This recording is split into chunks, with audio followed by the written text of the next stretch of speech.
Supreme court में एक petition file किया और पिटीशन फाइल करके कहा है कि ये प्लेस ऑफ वर्शिप एक्ट बरकरार रखना चाहिए। कांग्रेस को जब सत्ता मिली तो उसने प्लेस ऑफ वर्शिप एक्ट बना दिया और अब विपक्ष में है तो सुप्रीम कोर्ट आ गई है इस कानून के बचाव करने के लिए। ये जो प्लेस ऑफ वर्शिप एक्ट कहता है कि बाबर, हुमायूं, तुगलक, गजनी, गौरी, औरंगजेब, खिलजी जो हमारे मठ मंदिर तोड़े थे वो सही है। कांग्रेस ने अपनी याचिका में यह भी कहा है कि अगर प्लेस ऑफ वर्शिप एक्ट हटाया गया तो देश की एकता अखंडता खतरे में हो जाएगी।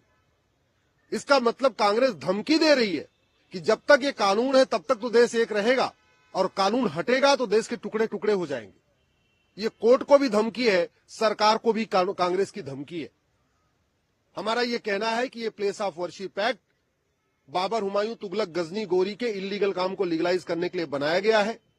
ये हमारे राइट टू आइडेंटिटी के खिलाफ है, राइट टू जस्टिस के खिलाफ है, फ्रीडम ऑफ रिलीजन के खिलाफ है, ये राइट टू इक्वलिटी के खिलाफ है। ये इलीगल काम को लीगलाइज करता है। ये हिंदू, जैन, बौद्ध, सिख के लिए कोर्ट जाने का दरवाजा बंद कर देता है। इसलिए कानून खत्म होना चाहिए और जो जो विवादित स्थान है जहां पे मुगल काल में तोड़ा गया उनका सर्वे होना चाहिए और सर्वे होने के बाद जो उसका रिलीजियस कैरेक्टर है उसके हिसाब से वो स्थान उनको मिलना चाहिए।